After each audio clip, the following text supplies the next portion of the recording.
haremos 1 hora y media con un pequeño corte intermedio y seguimos nuevamente hasta las 6:30. Bien, sí, señor presidente, estimo llegar a esa hora.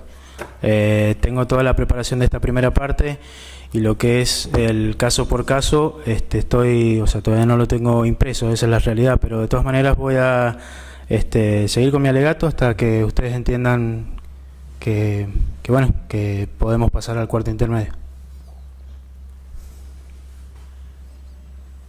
Bien, calculo que le van a necesitar, por lo que habíamos hablado, seguramente van a necesitar media jornada más, ¿no? Sí, una media jornada más, quizá un poquito más de una jornada más, o sea, de media jornada. Yo estimo que la próxima jornada en el horario de mañana y antes del cuarto intermedio habitual del mediodía estaría terminando con mi exposición.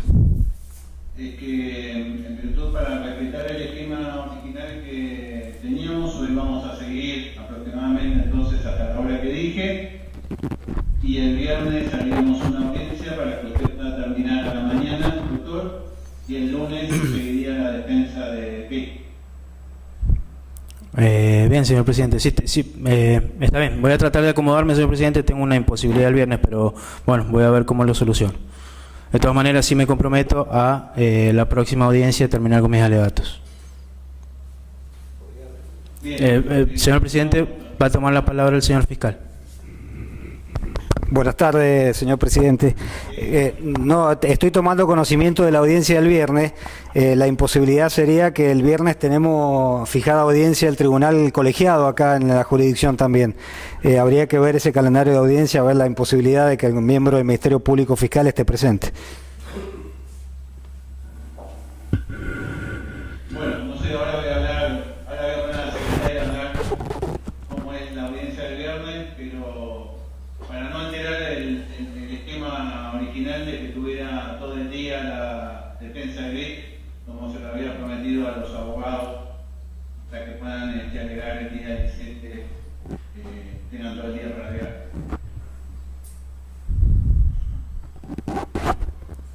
Bueno, Adelante. voy a seguir con la exposición de mi alegato, señor presidente. Antes del receso, había estado hablando de la línea argumental del fallo de la Corte Suprema. Había dicho que en el considerando 30 del voto de la mayoría se había establecido que la costumbre internacional ya consideraba imprescriptibles los crímenes contra la humanidad con anterioridad a la Convención, según el considerando 29, y que había agregado que la existencia del jus cogens en la mayoría de los casos se configura a partir de la aceptación en forma tácita de una práctica determinada, según el considerando 30. La primera cita o argumentación a que recurre aquella mayoría de la Corte Arancibia Clavel, es la Convención sobre la imprescriptibilidad de los delitos de lesa humanidad del año 68, como ya había dicho, aceptada por la Argentina recién en 1995 y bendecida, como decía, con jerarquía constitucional en el año 2003. Esa aceptación de la Convención y la jerarquía constitucional son posteriores a los hechos y la Argentina se abstuvo de la firma de la Convención. Es decir, que por ese lado la Argentina no reconoce nada que la vinculara con dicha norma en la época en que ocurrieron los hechos de esta causa.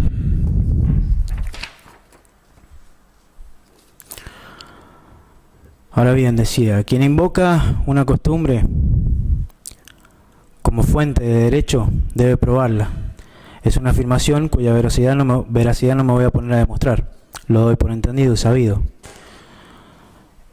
Entiendo que no es lo que ha hecho la Corte, ni ninguna de las partes. Como había estado diciendo en la parte anterior, en la primera parte del alegato, entiendo que acá tampoco la Fiscalía ha demostrado esa costumbre como fuente del derecho, o sea, ha probado que la existencia, sino dice llanamente se limitan, y no solo aquí, sino en el resto de los juicios en el país, a citarla como existente y nada más. Se sostiene esa fuente de imprescriptibilidad que es la costumbre y hablando vulgarmente, viene a ser como una ensalada que se la sostiene, confirmando a su vez la convención del 68. O sea, hablamos de costumbre y convención. Pero además, me encargaré de demostrar que tal costumbre no existía. Al contrario, la regla en aquel entonces era la prescripción de todos los delitos, cualquiera que fueran. Pero por sobre todo, trataré de demostrar que esto de la costumbre internacional acerca de la imprescriptibilidad es un invento burdo con un propósito loable. Así, como título tengo que la inexistencia de la costumbre invocada en el ámbito internacional. Tal costumbre en el ámbito internacional no existía al momento de los hechos de esta causa, como dije. En efecto, uno de los primeros precedentes habitualmente situado en la mayoría de los procesos de este tipo, que se han ido dando a lo largo del país a efectos de pretender otorgarle una categoría de delitos de lesa humanidad a delitos comunes, a fin de otorgarles asidero en la antigüedad del tema, es el del genocidio del pueblo armenio por parte del Imperio Otomano ocurrido en entre 1915 y 1923. La Argentina, en una clara actitud ganancial, recién lo reconoció como genocidio en el año 2011 por ley 26.199, en el marco de la decisión política de arrimar el ascua al fogón en que se cocinaban estos juicios, al decretar el 14 de abril Día de la Tolerancia y el Respeto de los Pueblos. Para ello,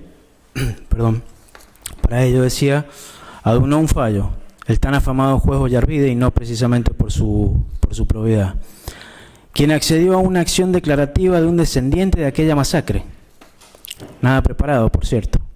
Sin embargo, la cita del antecedente como episodio integrativo de una costumbre internacional es de importancia cero, toda vez que en la comunidad internacional tal genocidio ha sido reconocido solo por 20 estados.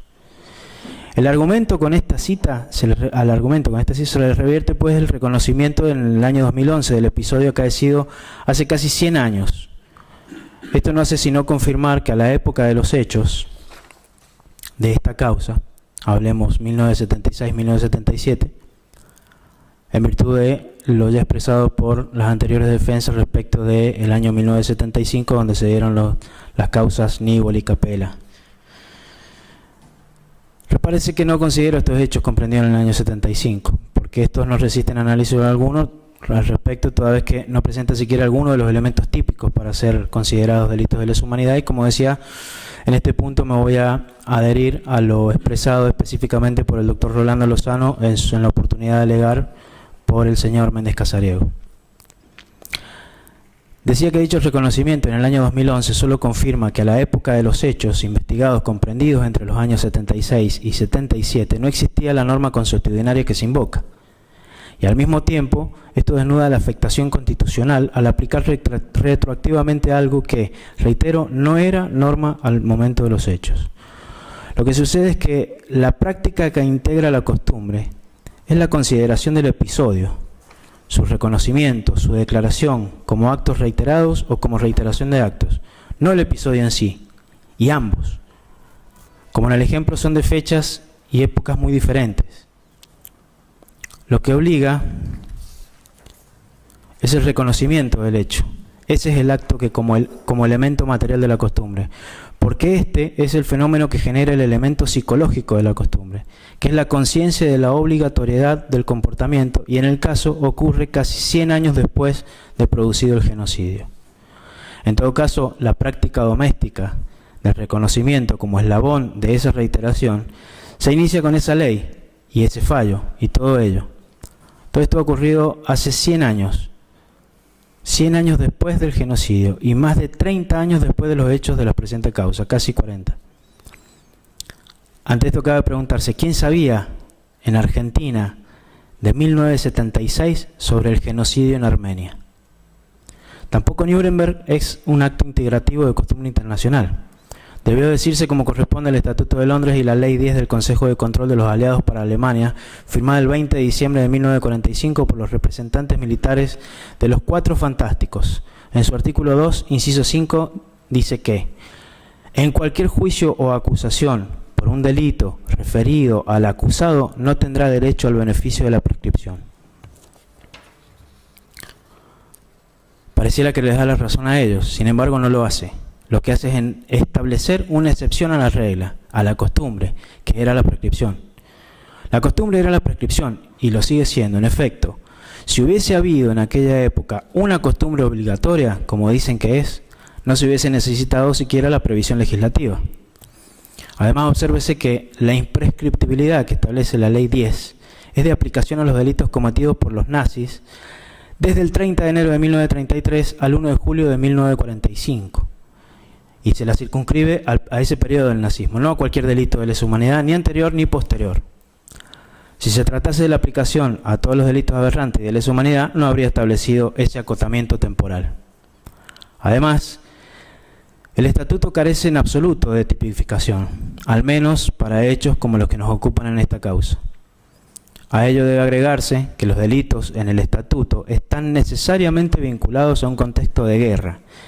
Típicamente no resultan admisibles fuera de un contexto de guerra. Y afirmo esto a efectos de demostrar lo contradictorio e incongruente del tema, dado que el propio señor fiscal, en su alegato, al tratar respecto del elemento ataque a la población civil, hizo referencia a la orden número 1 del Ejército Argentino, donde se establecía que a los considerados subversivos no se los trataría como prisioneros de guerra, y concluyó que, a contrario sensu, con esa sola mención desde el propio Estado, por ende, se los consideraba civiles. Hablo de contradictorio e incongruente atento a que, como ya dije, los delitos contemplados en el Estatuto están comprendidos en un contexto de guerra que el señor fiscal pretendiera desconocer con la afirmación que antes expuse, que surge de su alegato. Pero no obstante, se ha referenciado, como se hace desde hace mucho, en lo establecido en la causa 1384, y se sigue haciendo en cada juicio de lesa humanidad que se da en el país. Es decir, se cita la causa 13 como si fuera un pasaje bíblico, una verdad revelada, y olvidan que la propia sentencia habla claramente de que existió una guerra revolucionaria. Lo afirmó 13 veces la Cámara Nacional de Apelaciones en lo Criminal y Correccional en la causa 1384, la que condenó a los comandantes, y a su vez la Corte Suprema de Justicia de la Nación confirmó dicho fallo.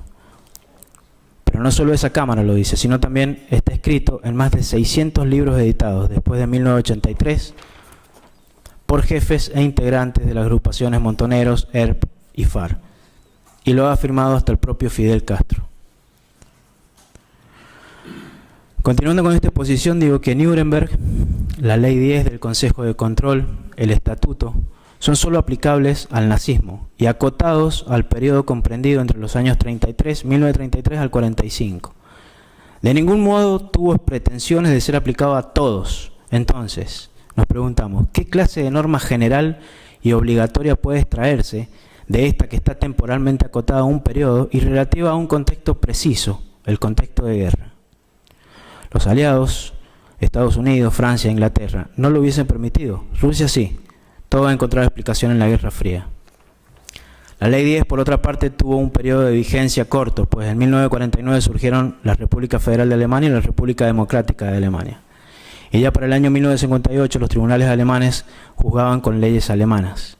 En consecuencia, tanto esta ley como la Ley 64-1326 de 1964 de Francia, que establecen la imprescriptibilidad de los delitos de los nazis, no alcanzan para identificar una práctica generalizada de los estados, sino más bien una particularización, que al revés constituye una excepción a la regla, que como dijimos era la prescripción y no la costumbre.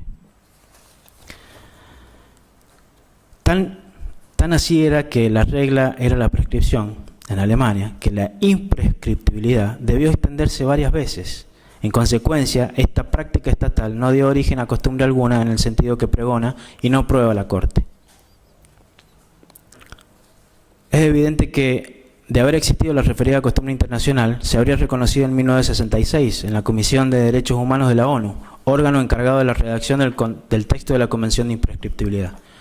Fue al contrario, sus miembros refirieron a que el principio de legalidad era una práctica doméstica en muchos países y pedían su abandono para que la nueva norma internacional de imprescriptibilidad tuviese adecuada aceptación en el orden interno.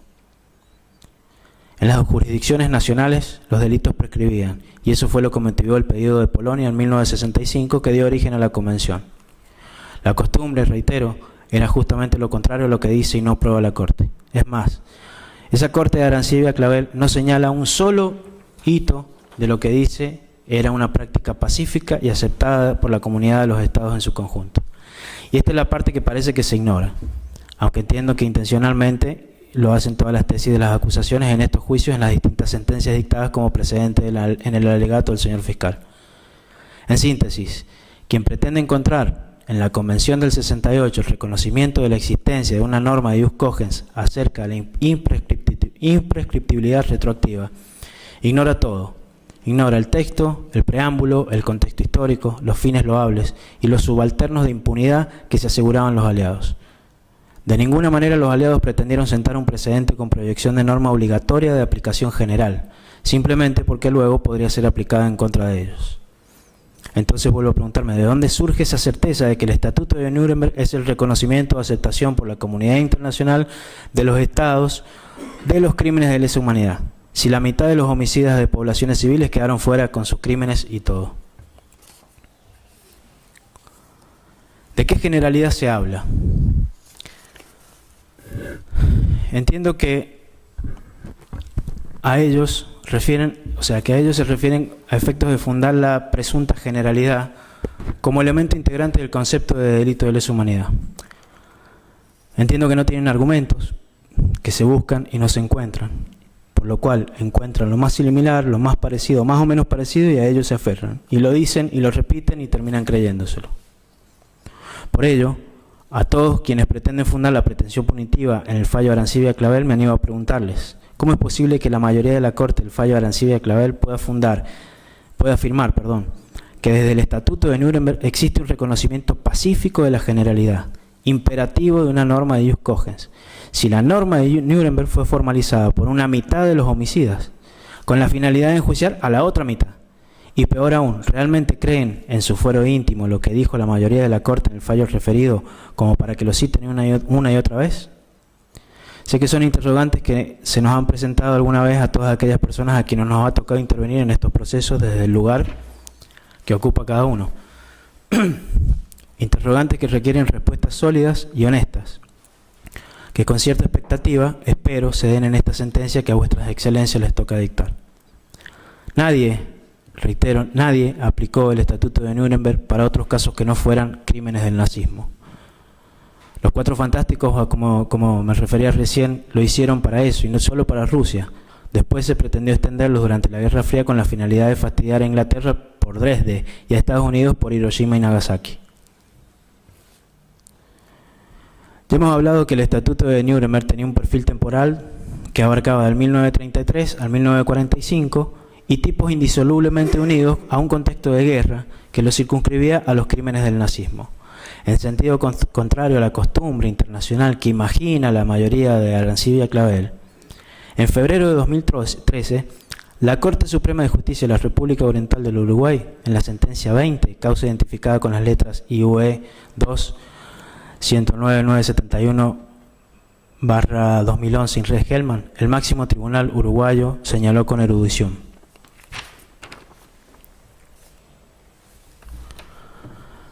respondiendo a la admonición del fiscal y el presunto compromiso que había asumido Uruguay a raíz del fallo de la Corte Interamericana en Velázquez Rodríguez, dijo: corresponde señalar que nuestro ordenamiento constitucional y legal no instituyen un deber de las autoridades judiciales de la República Oriental del Uruguay de considerar como precedentes vinculantes los fallos de los órganos interamericanos. A esto corresponde añadir que, para los delitos cometidos durante la dictadura y amparados por la ley de caducidad, no se creó ninguna prescripción especial, sino que simplemente regían los mismos términos extintivos que para cualquier otro delito, por lo que, en la especie, no sería de aplicación la condena impuesta por la Corte Interamericana de Derechos Humanos en cuanto a la remoción de las leyes de prescripción establecidas especialmente para esos casos, puesto que no se dictaron leyes de tal naturaleza. Como sostuvo el ministro de la Corte Suprema de Justicia de la República Argentina, doctor Carlos Fait, el deber positivo de garantizar cada vez mejor y con más eficacia los derechos humanos no puede derivarse de consideraciones genéricas elaboradas por la Corte Interamericana. Tampoco sus conclusiones relativas a la prescripción de la acción penal pueden extrapolarse, a fin de resolver otras situaciones que con particularidades propias, como las que presenta el sublite, discordia extendida en la causa número 259 de Arancibia-Clavel, Enrique Lautaro, sobre homicidio calificado y asociación ilícita y otros. Por otra parte, y como ya ha tenido la oportunidad de expresar este alto cuerpo, los delitos cometidos durante la dictadura no constituyen delitos de lesa humanidad, conforme a las sentencias números 887 y 1501 del 2011 de la Suprema Corte de Justicia. Los hechos denunciados en el subexamen habrían ocurrido durante el periodo de 1972 a 1 de marzo de 1985, conforme Foja 171. Conforme a lo que viene de reseñarse, la aprobación e incorporación a nuestro derecho interno de los denominados crímenes de lesa humanidad se produjo con posterioridad a la comisión de los hechos de la presente causa, por lo que las reglas que establecen su imprescriptibilidad no pueden ser aplicadas al sublite, pues ello significa lisa y llanamente conferir a dichas normas penales un carácter retroactivo, lesionándose así normas y principios constitucionales como se referirá. Es decir, que al no existir la norma al momento de ejecutarse los hechos, a juzgar, no corresponde su aplicación en forma retroactiva, pues ello resultaría en franca vulneración a lo dispuesto en el artículo 15, inciso 1 del Código Penal, y los pilares básicos en que se fundan los principios que rigen el derecho penal. En la medida que ello constituye un requisito inherente a la prohibición penal derivada del artículo 15, inciso 1 del Código Penal, que está especialmente consagrado por una norma de derecho internacional como lo es el Pacto de San José de Costa Rica, que es ley nacional, ley número 15.737, y que literalmente expresa que nadie puede ser condenado por acciones u omisiones que en el momento de cometerse no fueran delictivos según el derecho aplicable. No hace tanto tiempo, ya en el año 2012, la Sala Penal del Tribunal Supremo de España, en la causa por prevaricato del inefable ex juez Baltasar Garzón sobre este tema, dijo: la declaración de imprescriptibilidad prevista en los tratados internacionales que han sido ratificados por España e incorporados a nuestro ordenamiento no pueden ser aplicados retroactivamente, y finaliza diciendo: por lo tanto, aun cuando los tratados internacionales sobre la materia fijaran la imprescriptibilidad de los delitos contra la humanidad, esa exigencia que ha sido llevada a nuestro ordenamiento jurídico interno tiene una aplicación de futuro y no es procedente otorgarle una interpretación retroactiva por impedirlo la seguridad jurídica del artículo 9.3 de la Constitución y artículos 1 y 2 del Código Penal.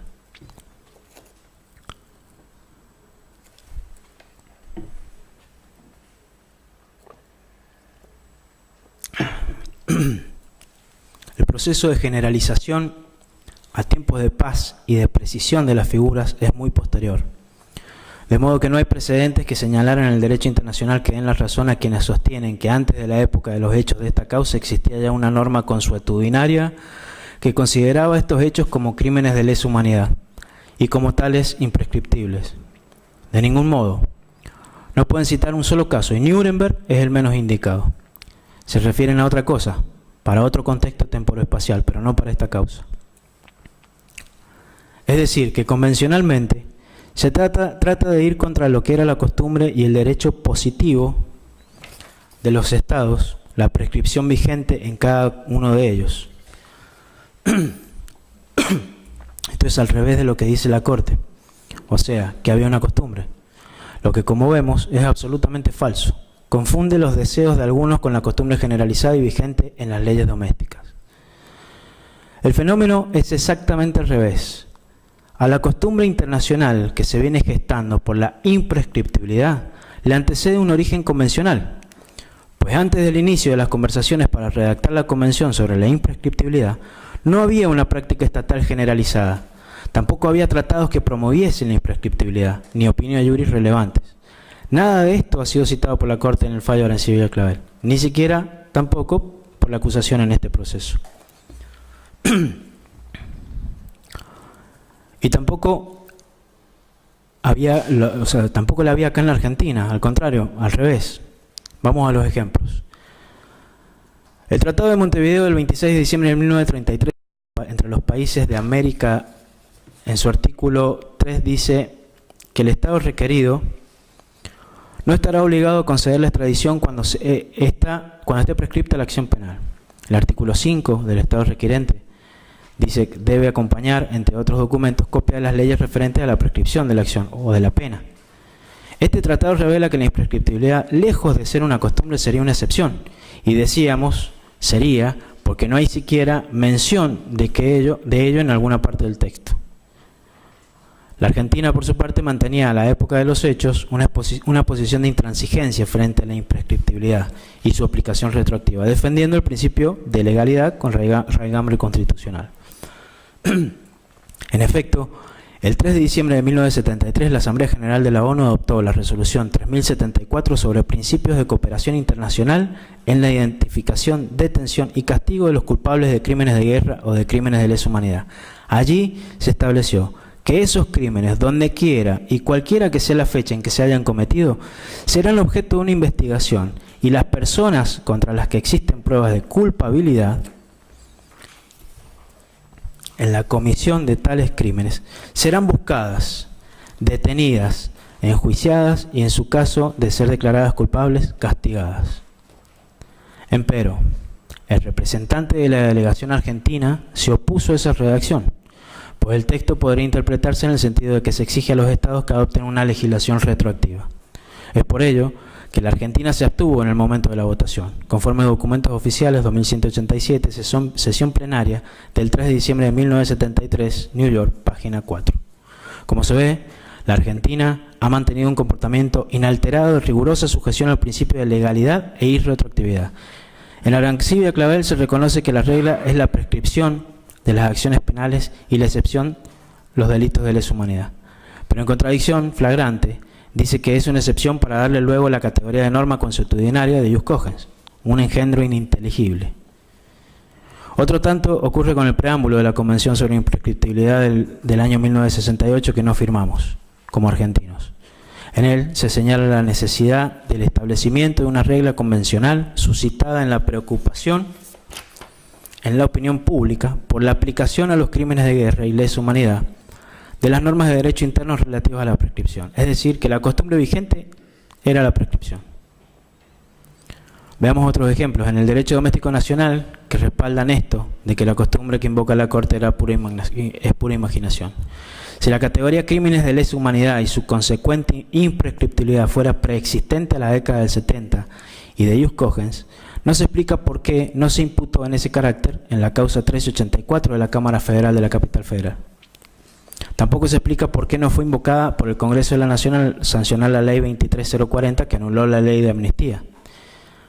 Si la prescriptibilidad fuera característica esencial de tal categoría y hubiese estado vigente por ser derecho consuetudinario, entonces tampoco se explica por qué tanto la Cámara Federal como la Corte Suprema en el juicio de los comandantes declararon la prescripción de varios delitos, por ejemplo al brigadier Agosti.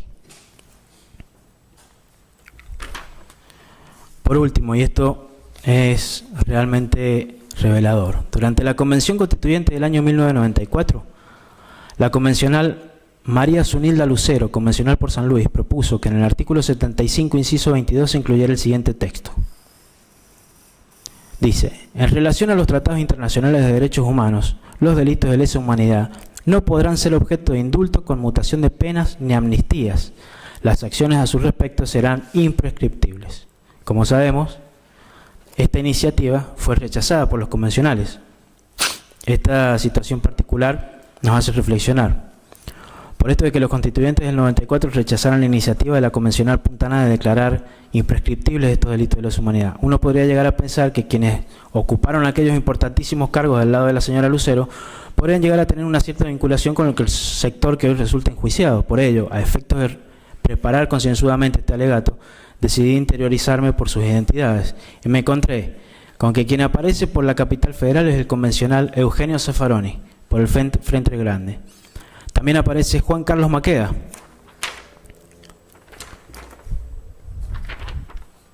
convencional por Córdoba del Partido Justicialista. Y salvo que se trate de homónimos, estamos hablando de casi la mitad del voto mayoritario de Arancibia Clavel, Simón Maceo y Laris Giriondo. Señores jueces, una vez más y les pregunto, ¿de qué costumbre hablamos? Mejor dicho, ¿qué costumbre se ha aprobado?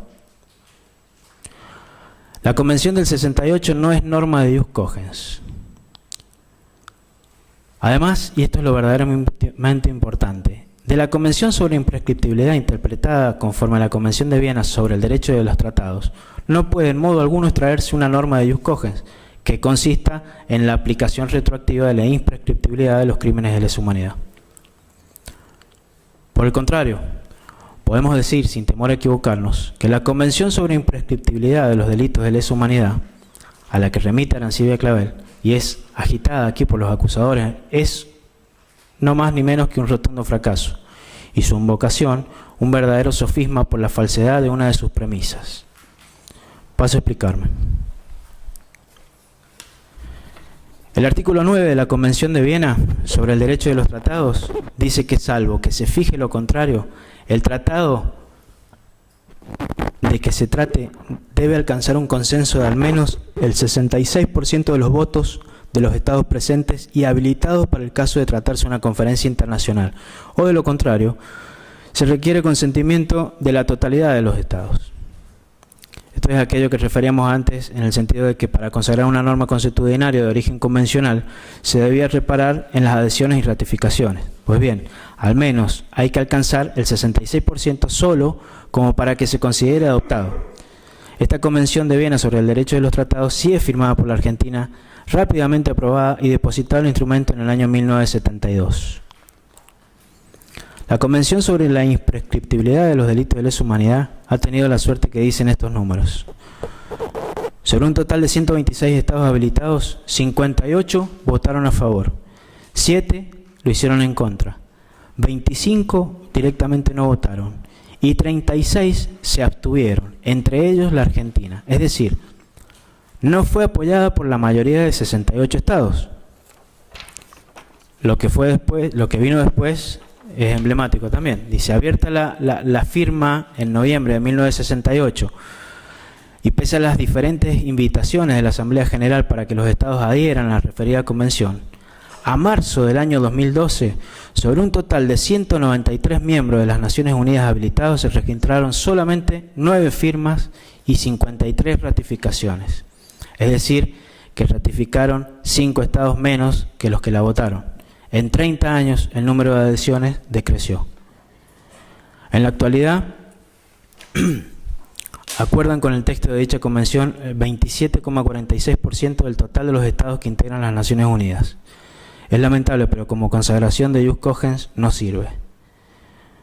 Tampoco recurrir a aquella mayoría calificada que hablábamos al principio del doctor Mariño Méndez. Tampoco esto ayuda a la pretensión consagratoria de una norma de ius cogens, porque la Convención del 68 no fue firmada ni ratificada por los principales países occidentales como Estados Unidos, Reino Unido, Francia, Italia, Canadá, Alemania, Suecia, Finlandia, Noruega, Holanda, Países Bajos, Brasil, Venezuela, Chile, Israel, etc. Además de los 23 estados signatarios del Acuerdo de Londres que dio lugar al Estatuto de Nuremberg, los 4 fantásticos más 19 estados que adhirieron posteriormente, solo Honduras, Polonia, Uruguay y Rusia firmaron la Convención sobre Imprescriptibilidad del 68. Es decir, todos acordaron el enjuiciamiento de los nazis, pero solo 4 estados apoyaron la punición retroactiva luego de finalizar esos procesos suscribiendo la Convención sobre Imprescriptibilidad. A ello se suma el rechazo del bloque europeo que años después firmó su propia Convención sobre Imprescriptibilidad, pero solo de aplicación al futuro, rechazando expresamente la imprescriptibilidad retroactiva. Todo ello confirma, señor presidente y miembros de este excelentísimo tribunal, que no hay un consenso universal para la aplicación retroactiva de esta imprescriptibilidad de los delitos de lesa humanidad. Nadie hasta acá ha interpretado, como la Corte y sus sostenedores, que la imprescriptibilidad del artículo 1 de la Convención del 68 comprende todo y cualquier hecho de lesa humanidad ocurrido en el pasado.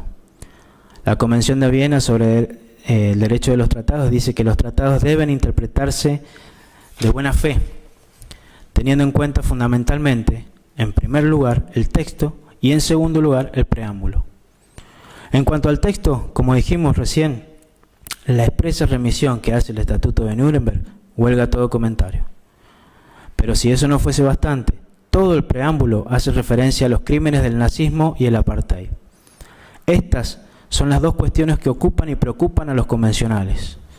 Esta convención se celebra movida principalmente por instancia de Polonia, que veía pronto a prescribir los hechos del nazismo y lo hace saber a las Naciones Unidas en 1965.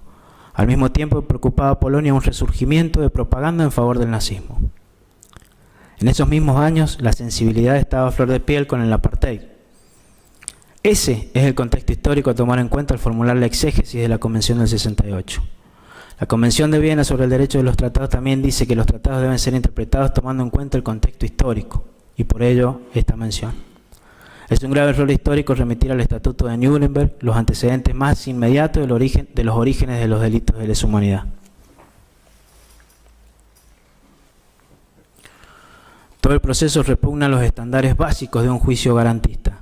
De Nuremberg es rescatable solamente la reacción que origina el sentimiento de rechazo, de reprobación a hechos de barbarie, que serán motivadores de lo que se viene a concretar como normas jurídicas, convencionales en la década del 90. No se puede soslayar, pero la verdadera dimensión de su legado es de la prosapia de su origen, la voluntad de quienes triunfaron en la guerra. Ocurre que los delitos de lesa humanidad reconocen en su evolución dos etapas. La primera es esta que acabamos de ver, una etapa de génesis, de nacimiento, de surgimiento.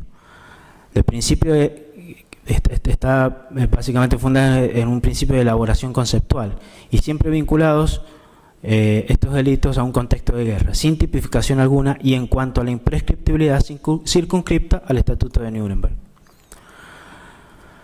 No hay norma de ius cogens posible, simplemente porque no hay reconocimiento o aceptación de la comunidad internacional de los estados en su conjunto. Eso está muy lejos todavía de lograrse, por muy deseable que fuera. Ahora, la segunda etapa, en la evolución de los delitos de lesa humanidad, será en los 90. Allí surge un nuevo paradigma. Se encontraba fresco el recuerdo de la reciente caída del muro de Berlín y comenzaba la guerra de Yugoslavia. Todo ello dio lugar a la revitalización de las políticas de castigo por sobre las de perdón, teniendo en cuenta que la implementación de estos delitos había funcionado satisfactoriamente durante la persecución internacional a los nazis acusados de haber atacado a la población civil. En esta etapa, los instrumentos internacionales que recogen los delitos de lesa humanidad ya no refieren a la tipificación del Estatuto de Nuremberg. Son autónomos de la problemática de los nazis, constituyen también en forma autónoma la imprescriptibilidad. Pero aún no tiene jurisdicción universal y se desprenden de la exclusividad del requisito de la existencia de una guerra convencional, pudiendo cometerse tanto en época de guerra como de paz. En esta época, también los delitos de lesa humanidad comenzaron a incorporarse a los códigos penales de varios países. Se recogieron en los estatutos de los tribunales penales internacionales para la ex Yugoslavia y Ruanda, y finalmente se celebró la conferencia diplomática en Roma donde se aprobó el Estatuto de Roma. Allí se dio una tipificación más acabada de los delitos de lesa humanidad y se positivaron universales, imprescriptibles y desvinculados del requisito de guerra, junto al derecho aplicable que prohíbe su retroactividad y reconoce la obligación de obedecer como una circunstancia atenuante. Tampoco puede esgrimirse la existencia de una práctica estatal generalizada y, en consecuencia, no se puede aceptar que se está en presencia de normas dispositivas pertenecientes a la costumbre internacional, ni alcanza naturaleza de ius cogens. No voy acá a reiterar los casos en que los tribunales, estados y organismos domésticos e internacionales se han seguido conduciendo por los caminos de la prescripción. Al mismo tiempo, esto que afirmo va ratificando la asombrosa aceptación del principio de legalidad tanto en el derecho internacional, el penal internacional, el derecho internacional humanitario, como el derecho internacional de los derechos humanos, como veremos seguidamente. La plena vigencia del principio de legalidad. La ley es la única fuente de derecho penal. Nuestro régimen constitucional asigna al Congreso la facultad de dictar el Código Penal, artículo 75, inciso 12, sin perjuicio de las facultades represivas provinciales conforme al poder no delegado por los gobiernos locales a la nación, artículo 121, y que se refiere a las incriminaciones contravencionales. Como fuentes de derecho en general se señalan la ley, la costumbre, la doctrina y la jurisprudencia, pero con referencia al derecho penal la única fuente la constituye la ley, en virtud del principio nullum crimen nulla pena sine lege, contenido en el artículo 18 de la Constitución Nacional, que dice que ningún habitante de la nación argentina puede ser penado sin juicio previo fundado en la ley anterior del hecho del proceso, que eso ya todos lo conocemos. Este también es el principio llamado de reserva. El principio de legalidad tiene su raíz en el sistema representativo de gobierno, basado en la soberanía popular y en la separación o división de los poderes ejecutivo, legislativo y judicial, que hacen a la esencia el sistema republicano de gobierno. Es una consecuencia del principio sentado en el artículo 19, cuando expresa que ningún habitante de la nación será obligado a hacer lo que la ley no manda, ni privado de lo que la ley ella no prohíbe. La regla constitucional es que las obligaciones de carácter penal y las penas correlativas solo existen para los habitantes y para el gobierno, en virtud de las sanciones legislativas, y, como resultado, el Poder Ejecutivo no puede crearlas ni el Poder Judicial aplicarlas si falta una ley que las haya establecido antes de la ejecución del hecho justiciable. Fallos, tomos 178, 355 y posteriores.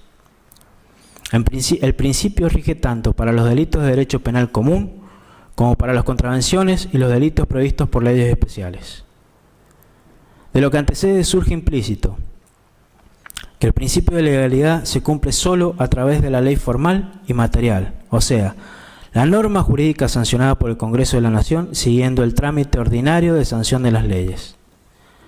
La ley penal debe ser una regla estricta y general, condición necesaria para que los habitantes del Estado puedan tener delante de sus ojos especies de delitos exactamente determinados y penas delimitadas con igual exactitud, y evitar así que la individualización personal de la regla represiva choque con la garantía constitucional de la igualdad ante la ley, que prohíbe establecer excepciones o privilegios que excluyen a unos de lo que se concede a otros en iguales circunstancias.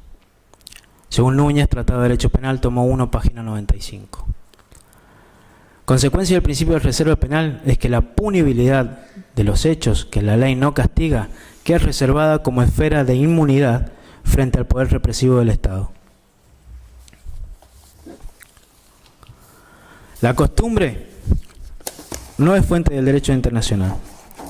Según Klaus Roxin, Derecho Penal, parte general, tomo 1, página 137 a 40. Proclamamos por la vigencia del principio de legalidad. Exigimos el respeto del principio de legalidad y la garantía de reserva.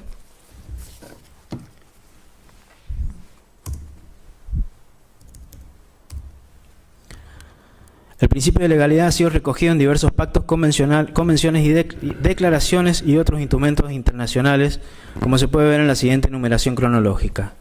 La primera, la Declaración Universal de los Derechos del Hombre, del 10 de diciembre de 1948, que dice en su artículo 11, inciso segundo: nadie será condenado por actos u omisiones que en el momento de cometerse no fueran delictivos. Después tenemos el Convenio Europeo para la Protección de los Derechos Humanos del 4 de noviembre de 1950, en su artículo 70, que manda que no hay pena sin ley. Nadie podrá ser condenado por una acción o una omisión que en el momento que fue cometida no constituía una infracción.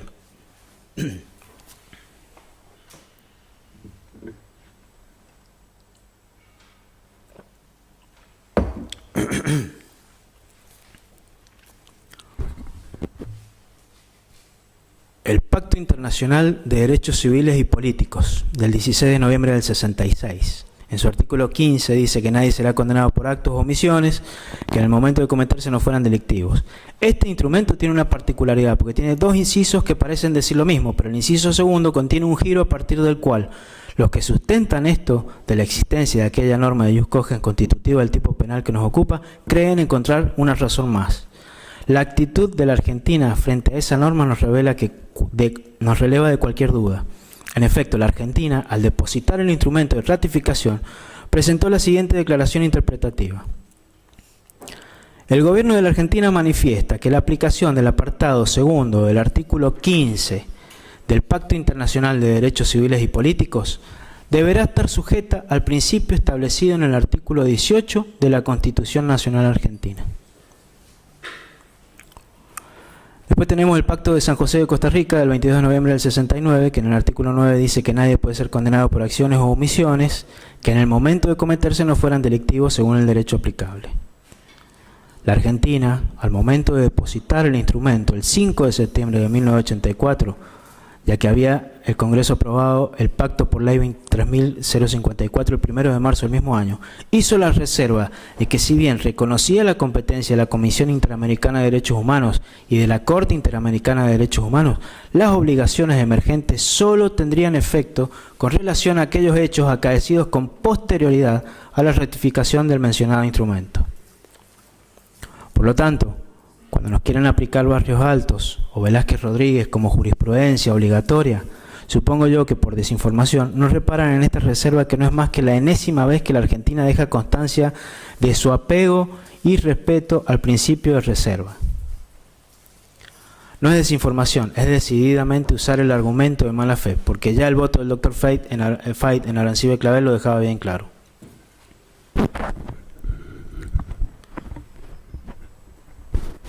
Tenemos luego la Convención de Viena sobre el Derecho de los Tratados del 27 de enero de 1969, que en el artículo 28 establece: las disposiciones de un tratado no obligarán a una parte respecto de ningún acto o hecho que haya tenido lugar con anterioridad a la fecha de entrada en vigor del tratado.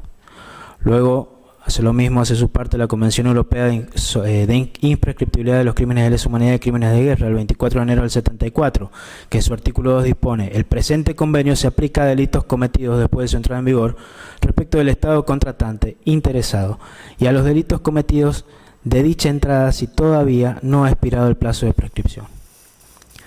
También tenemos la Carta Africana sobre Derechos Humanos y de los Pueblos, del 27 de julio de 1981, que en su artículo 7, inciso segundo, dice que nadie puede ser condenado por un acto u omisión que no constituya una ofensa legalmente punible en el momento en que se cometió.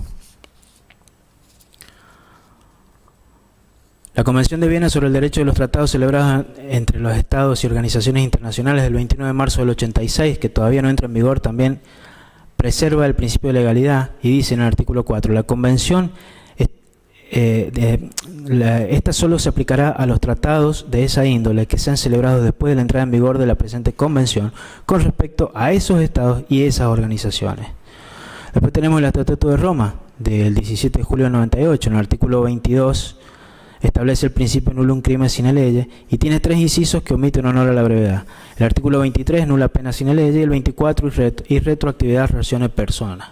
Inciso 1, nadie será penalmente responsable de conformidad con el presente estatuto por una conducta anterior a su entrada en vigor. Inciso 2, de modificarse el derecho aplicable a una causa antes de que se dicte sentencia definitiva, se aplicarán las disposiciones más favorables a la persona objeto de la investigación, el enjuiciamiento o la condena.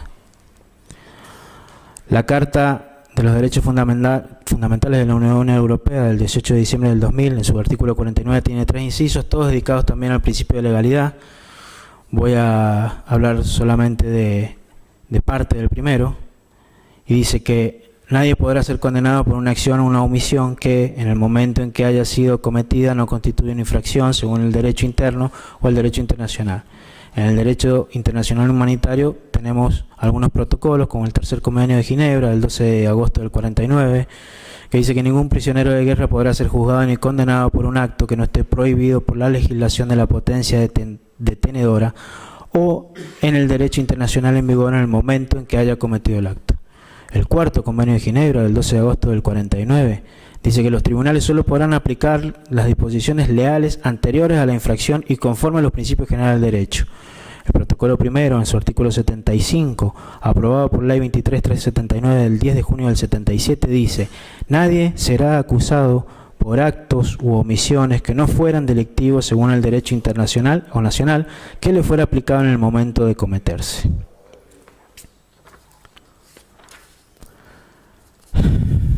El Comité de Derechos Humanos, órgano del Pacto Internacional de Derechos Civiles y Políticos, en el caso, Vuestra Excelencia contra la Argentina, Comunicación 275-1988, dijo: el Estado parte señala que las desapariciones ocurrieron en 1976 durante el periodo de gobierno militar, 10 años antes de que entraran en vigor para la Argentina el pacto y el protocolo facultativo.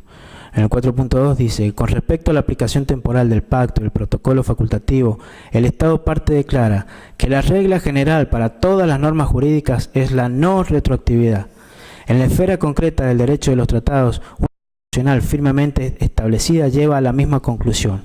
Tanto la Corte Permanente de Justicia Internacional como la Corte Internacional de Justicia han sostenido que no debe considerarse que un tratado tenga efectos retroactivos, sino cuando esta intención se halle expresada en el tratado o puede inferirse claramente de sus disposiciones. La vigencia del principio de no retroactividad de los tratados fue consagrada en la Convención de Viena de 1969 sobre el derecho de los tratados, cuyo artículo 28 nosotros ya lo hemos establecido, por lo tanto la comunicación debe declararse inadmisible. A ver, en los derechos constitucionales domésticos, sin reproducir los textos, debo citar el artículo 18 de la Constitución Nacional, el 23, inciso 1 de la Constitución de Estonia, el artículo 1, inciso 9 de la Constitución de Estados Unidos de América, el 25 de la Constitución Española, entre muchos otros. Y hay mucho más. Le hemos omitido citar aproximadamente un 50% del material que había recopilado, y solo he recurrido a destacar los hitos más importantes en este tema, en el cual sí, a no dudarlo, la comunidad internacional de estados en su conjunto ha elaborado una norma convencional con origen en la costumbre y en la lucha de los pueblos por las libertades verdaderamente de ius cogens, que es el principio de legalidad e irretroactividad de la ley. Nada que ver con el simplismo infundado que, por bien intencionado, está en derecho muy lejos de tener los números de un respaldo serio.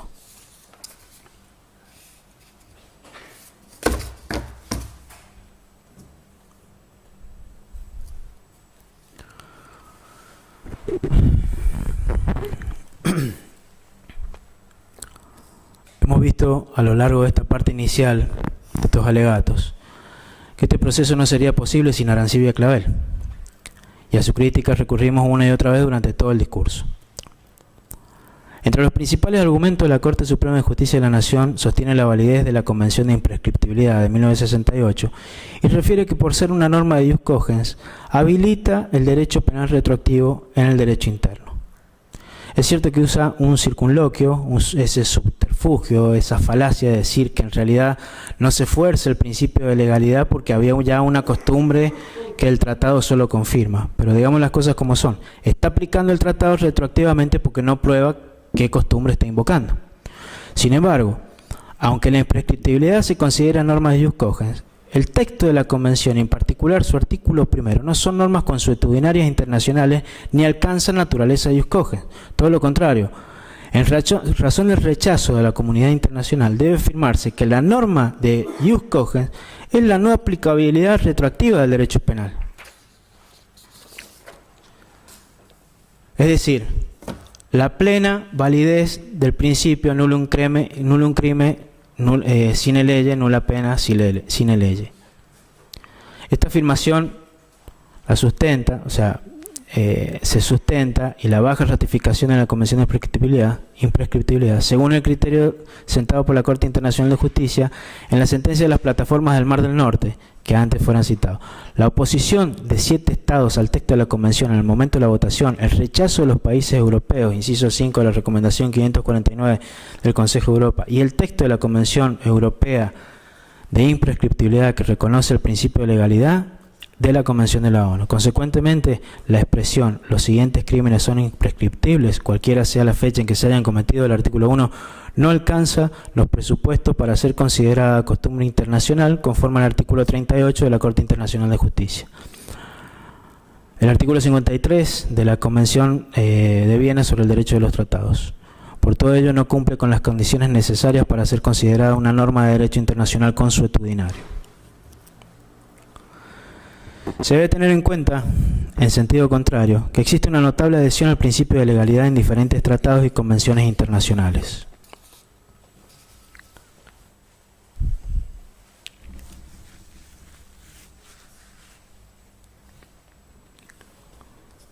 Por otra parte, del análisis de las expresiones de los estados, queda claro que en el seno de la ONU en 1968 existía un acuerdo no mayoritario de aplicar el derecho penal retroactivo en la esfera del derecho internacional, pero solo para que el nazismo no quedara impune. Inclusive, mucho tiempo después, en un país respetuoso de los derechos humanos como Canadá, en el caso del ex nazi Finta, se recurrió a la teoría del profesor Hans Kelsen para sortear el valladar de la aplicación retroactiva de una ley penal. No obstante, Kelsen dejó claro que la excepción a la regla ex post facto, solo era considerable para los responsables del eje europeo durante la Segunda Guerra Mundial. Por lo tanto, la referencia que se hace de Hans Kelsen falta a la veracidad, porque su respaldo solo lo circunscribió a los responsables del eje, del cual él había sido víctima. Eso Kelsen lo dejó en claro.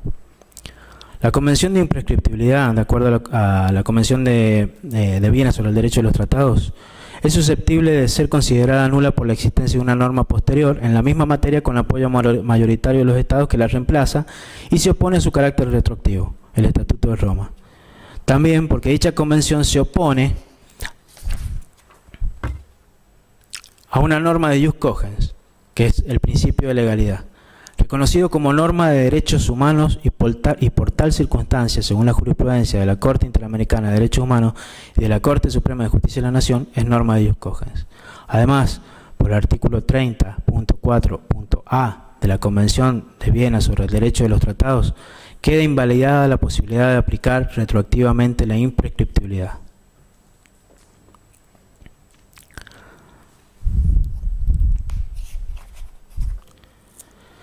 El 27 de enero de 1980 entró internacionalmente en vigencia la Convención de Viena sobre el Derecho de los Tratados, aprobada por Ley 19.865 del 11 de enero del 73 en nuestro país, donde se establece que el texto de los tratados debe contar con los 2/3 de los votos para poder ser aprobado, condición que no cumplió la Convención de Imprescriptibilidad cuando fue sometida a votación en 1968, tendencia que se mantiene en las ratificaciones logradas hasta el presente. Por lo tanto, al aprobar la Ley 24.584 en 1955, se violó el artículo 9, inciso segundo de la Ley 19.865 referida, al dar por válida e inclusive como norma de jus cogens una convención cuyo texto no alcanza el estándar de legitimidad normado por la referida convención. Además, en el derecho interno, el Estatuto de Roma aprobado por la Ley 25.390 es posterior y es más benigno que la Convención de Imprescriptibilidad aprobada por la Ley 24.584. Por lo tanto, corresponde a la aplicación del principio de la ley penal más benigna. En efecto, como la Ley 24.584 es derogada por la posterior y más benigna, la retroactividad es inexistente. El artículo 9 de la Convención Americana de Derechos Humanos establece que si con posterioridad a la comisión del delito la ley dispone la imposición de una pena más leve, el delincuente se beneficiará de ello. Además, la Ley 25.390 establece en su artículo 24, inciso segundo, que de modificarse el derecho aplicable a una causa antes de que se dicte sentencia definitiva, se aplicarán las disposiciones más favorables a la persona objeto de la investigación, el enjuiciamiento o la condena. Y el artículo 2 del Código Penal manda aplicar la ley penal más benigna aún a los condenados. En otras palabras, es el mismo Estado que desde 2003 viene violando el principio de legalidad. Se dictó la Ley de Implementación del Estatuto de Roma, sancionada el 13 de diciembre del 2006, promulgada el 5 de enero del 2007 con el número 26.200 y publicada en el Boletín Oficial el 9 de enero de 2007. Por lo tanto, el impulso del presente proceso no solo origina un conflicto entre las leyes 25.390 y 24.584, sino que lo agrava con el decreto 579 del 2003, y como si ello no fuera aberrante, no corrige su mal ejercicio tras el dictado de la Ley 26.200 y viola el artículo 2 del Código Penal al no aplicar el beneficio de la ley más benigna, a lo cual se encuentra obligado por el artículo 6 de la referida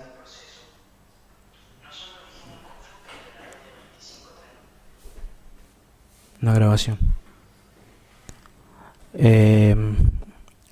Decía que no solo corrige su mal ejercicio tras el dictado de la Ley 26.200 y viola el artículo 2 del Código Penal al no aplicar el beneficio de la ley penal más benigna, a lo cual se encuentra obligado por el artículo 6 de la referida Ley 26.200.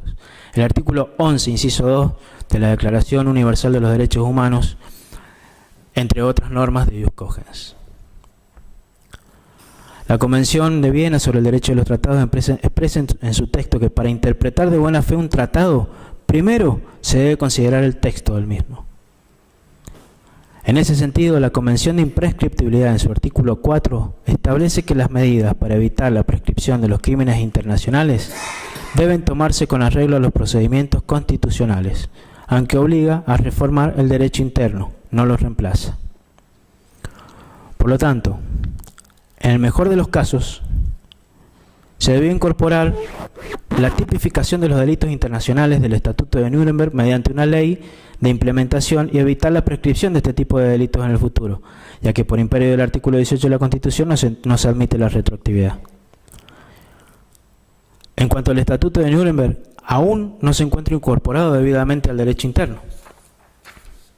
Argentina no fue parte de las potencias que firmaron el Acuerdo de Londres del 8 de agosto, ni adhirió con posterioridad, y no existe copia oficial traducida al español. Además, el pretendido carácter retroactivo de la confusa frase del artículo 1 de la Convención de Imprescriptibilidad fue establecido al solo efecto de punir las conductas anteriores al año 68 y no la de los 70 en la Argentina. Por lo tanto, la retroactividad tenía una finalidad determinada y vinculada al nazismo, como ya lo he venido diciendo. En cuanto a la supuesta responsabilidad internacional del Estado ante la obligación de perseguir los delitos que eran crímenes internacionales en el derecho internacional al momento de cometerse, debe recordarse que la Argentina interpuso una reserva con relación a los artículos 15, al artículo 15, inciso 2, en el Pacto Internacional de Derechos Civiles y Políticos, en prevención de la violación del principio de legalidad. Además, por ser derecho internacional convencional posterior, la Convención sobre Imprescriptibilidad, depósito del instrumento de la ratificación dispuesto por el Decreto 579 del 2003, no vincula retroactivamente a la Argentina conforme lo establece el artículo 28 de la Convención de Viena sobre el derecho de los tratados. Ni rige tampoco ninguna situación que en esa fecha haya dejado de existir, por lo que de ninguna manera permite alterar o suprimir las prescripciones ya operadas.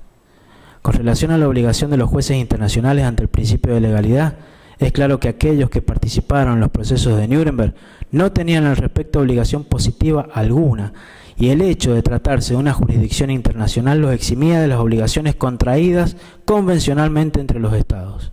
De esta suerte, los magistrados internacionales obligados solos por su estatuto estaban fuera del alcance de las convenciones y tratados. Pero los jueces de los tribunales penales internacionales para la ex Yugoslavia y Ruanda, si bien tampoco tenían establecido dicho principio en sus respectivos estatutos, en los 90 ya se había positivizado el derecho internacional de los derechos humanos, y en los 60 se había producido un significativo rechazo por los miembros de la Unión Europea a la aplicación retroactiva de la imprescriptibilidad. Los jueces nacionales, en cambio, siempre tuvieron la limitación constitucional del principio de legalidad. Si bien entienden en estas causas que se tratan de crímenes semejantes,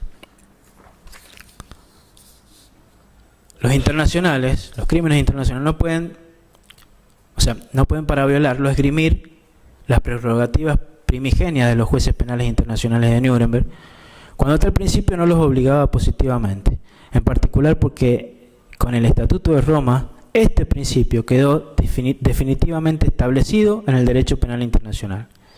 Además, en la Argentina, aunque se juzguen crímenes parecidos a los internacionales, se debe hacer con el derecho interno y no es lícito aplicar la analogía.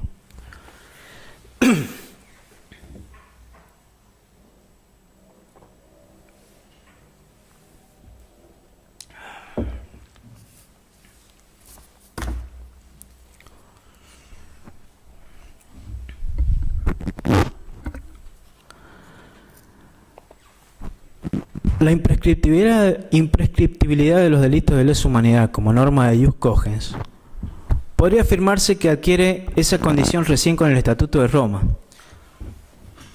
aunque no esté reconocida por el conjunto de la comunidad internacional como lo establece el artículo 53 de la Convención de Viena.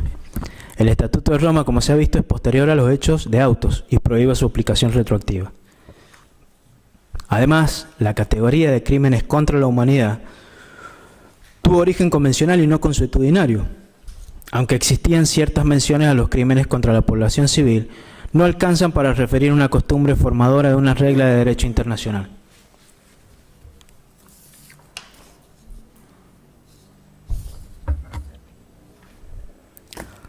Ninguna convención internacional anterior al Acuerdo de Londres lo estableció ni la contempló. Por su origen, La categoría de los delitos a que alude el Acuerdo de Londres y en consecuencia el Estatuto de Nuremberg es para la Argentina derecho penal de fuente extranjera, consecuentemente inaplicable en el país, según el artículo 18 de la Constitución, por el ámbito de validez temporal, hechos de la Segunda Guerra Mundial, personal, criminales del eje europeo y territorial, teatro de la contienda europea, excluyen claramente su aplicación en la Argentina. La actual Corte Suprema de Justicia de la Nación interpreta que el derecho interno es inexistente ante una norma de derecho internacional. Sin embargo, hemos visto que las normas de carácter fundamental del derecho interno son respetadas, artículo 46 de la Convención de Viena. Además existe la doctrina del margen nacional de apreciación para el caso de los tratados de derechos humanos y varios instrumentos internacionales piden que el derecho interno se adapte al texto del tratado siguiendo los procedimientos constitucionales, lo que va dicho incluso en el artículo 4 de la Convención de Imprescriptibilidad de la ONU.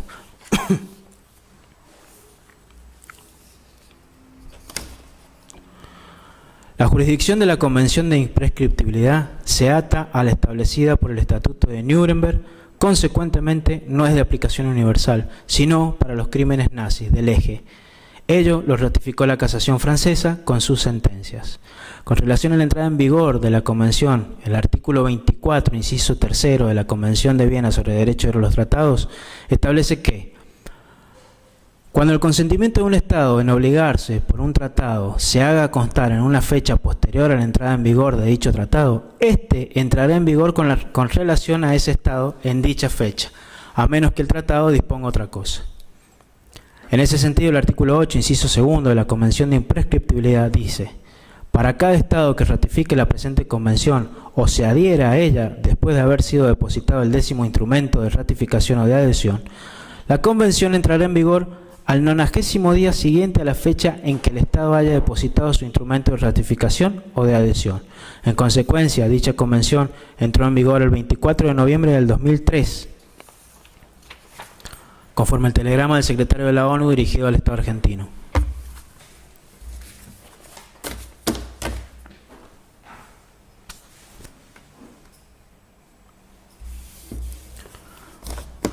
Por último, el artículo 28 de la Convención de Viena sobre el Derecho de los Tratados establece la irretroactividad de los tratados. Las disposiciones de un tratado no obligarán a una parte respecto a ningún acto o hecho que haya tenido lugar con anterioridad a la fecha de entrada en vigor del tratado para esa parte, ni de ninguna situación que en esa fecha haya dejado de existir, salvo que una intención diferente se desprenda del tratado o conste de otro modo. En consecuencia, es claro que el tratado no puede aplicarse de manera retroactiva a los hechos de la guerra revolucionaria a la que alude la sentencia de la lamentada causa 1384. Por todo lo dicho, la única manera de condenar por los hechos de esta causa por delitos de lesa humanidad inexistentes en el Código Penal, cuya tipificación en la época de los hechos se establecía únicamente en el Estatuto de Nuremberg adjunto al Acuerdo de Londres, tratado que no firmó ni adhirió la Argentina, es aplicando derecho penal retroactivo, analogía penal prohibida, descontextualizado el marco de los hechos e imputando coautoría masiva, indeterminada y genérica.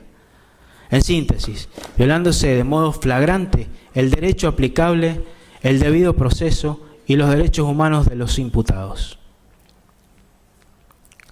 Aceptar que la costumbre internacional contra leyes o praterlegen en las condiciones citadas en Argentina, aceptar que la costumbre internacional, como bien digo, contra leyes o praterlegen en las condiciones citadas en el archivo de Clavel es fuente de derecho constitucional y modificatoria de la Constitución, importa, como dice segundo Linares Quintana, avalar la perversión constitucional, según su Tratado de la Ciencia del Derecho Constitucional, tomo 2, página 482. Perversión esta motivada a menudo por el deseo de imponer una ideología política o una alteración de los valores constitucionales.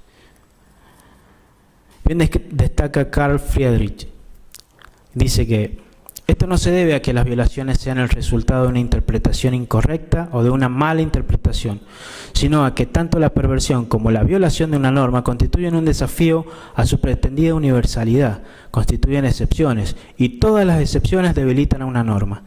En un orden político altamente desarrollado es, Sin embargo, muy importante que todo cambio de envergadura en las normas sea llevado a cabo por la autoridad concreta que hace las normas según el sistema. Carl Friedrich, El hombre y el gobierno, página 304, editorial Tecnos, Madrid, de 1968.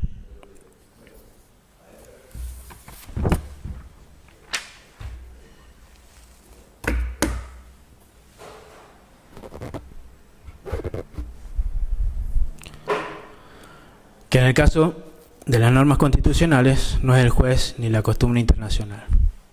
Esa perversión y consecuente corrupción del orden constitucional que advertimos en la sentencia dictada en el caso de Arancibia y Clavel no hacen más que servir de estímulo para erradicarlas, bregando por la plena vigencia de la Constitución para todos los sectores de la sociedad.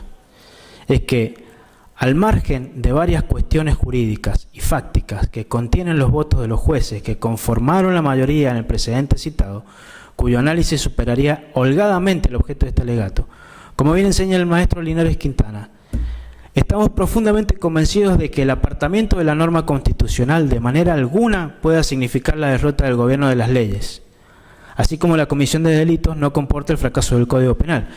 Y si uno y otros, por desgracia, frecuentes fenómenos sociales resultan signos inocultables de la imperfección humana, son, a la vez, también valederos testimonios de la eterna, dura y reconfortable lucha de individuos y de pueblos en el ininterrumpido devenir de la historia, por la verdad que ilumina, la libertad que dignifica y la justicia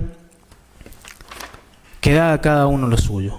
Segundo Linares Quintana, Tratado de Interpretación Constitucional, página 792, obra citada. Vale decir, no conforme a las apetencias ideológicas o aspiraciones individuales ejercidas de un transitorio ejercicio del poder, sino a la luz del documento jurídico bajo cuyo amparo se organizó la nación argentina y que los detentadores de ese poder juraron cumplir con lealtad y buena fe. Señor Presidente, creer o considerar que de un día para otro, en un corto lapso de tiempo, de menos de una década, la comunidad internacional de los estados en su conjunto, se ha literalmente jugado el principio de legalidad en homenaje a lo que el juez Belucio denomina en su voto a Arancibia y Clavel un sentimiento de los pueblos civilizados, es de un simplismo y de una ingenuidad peligrosísimos. Esa es la fuente emocional, psicológico-social del Ius Cogens, cuya vigencia aquí se invoca, un sentimiento de los pueblos civilizados. Ocurre que a veces se confunde la fuente con aquello que de ella emana, y esto es lo que aparentemente ocurre con este tema. No nos cabe ninguna duda, porque compartimos ese sentimiento, que los crímenes de lesa humanidad, como todos aquellos a que se refiere el Estatuto de Roma, pero con el de Laris Iriondo incluido, son ahora imprescriptibles. Pero a partir del Estatuto de Roma, de ningún modo aquellos ocurridos en esta causa. Ello así, solo porque la más grande conquista del derecho penal garantista, que no es otro que el principio de legalidad, consagrado en la Constitución Nacional en los artículos 18 y 19, y en todos los tratados internacionales que se han citado a lo largo de este alegato, incluido el de Roma, lo impiden. Frente a las controversias que genera esta supuesta norma de Ius Cogens, existe un enorme consenso acerca del principio de legalidad concretado en una de sus aristas fundamentales, la irretroactividad de la ley penal. Esto sí es Ius Cogens. Desde su aparición en el derecho internacional de los derechos humanos, como hemos visto, el principio de legalidad ha sido incorporado en el texto de numerosos instrumentos internacionales destinados a regular las conductas de los agentes estatales. Pero son precisamente los jueces quienes se tornan proclives a su violación cuando reinterpretan las normas existentes o fuerzan una legislación ex post facto. Sobre todo cuando pierden su independencia y sus sentencias se vislumbran más próximas al dolo que al error judicial, o se las percibe ligadas a un fallo superior al que remiten por obediencia y sin poner de manifiesto su disidencia personal, asumiendo el criterio ilegal del superior como propio. Y siendo que este juicio se dio en esta provincia, a modo de conclusión del tratamiento de estas cuestiones y antes de pasar a los siguientes análisis, no puedo menos que recordar las palabras del más ilustre sanjuanino, el maestro de la patria, Domingo Faustino Sarmiento, quien señalaba: desde que ha habido leyes en el mundo, el buen sentido enseñó que sería entregarse maniatados a la venganza de los perversos, facultar al que fuese encargado de las leyes a hacerlas para hechos nuevos, a que no se había puesto antes prohibición. Es lícito lo que la ley no prohíbe. Puede la experiencia mostrar el vacío de la legislación, pero si se llena con una ley, sus efectos no rigen para los hechos posteriores. Esto lo sabe todo el mundo. Retroactividad penal, venganza de los perversos. Domingo Faustino Sarmiento, Obras Completas, tomo 33, página 123.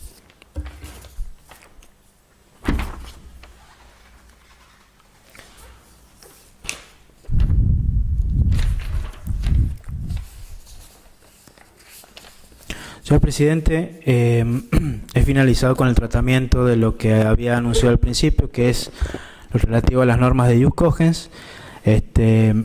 Era prácticamente lo que tenía preparado para esta audiencia, pero no obstante la petición de vuestra excelencia,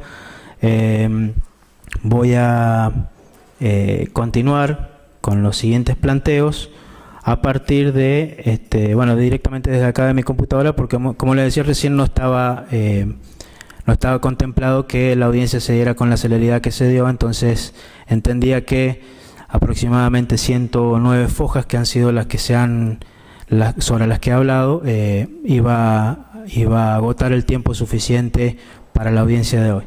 Sí le voy a pedir, a efectos de poder ordenarlo, en virtud de que los voy a tener que reproducir conforme va surgiendo de la computadora, tomar un breve corte intermedio para los efectos de ese orden, si no es molestia. Sí, cómo no, doctor, hacemos 5 minutos, si le parece, 5 o 10 minutos de corte intermedio para que ustedes se reorganicen. Gracias, señor presidente.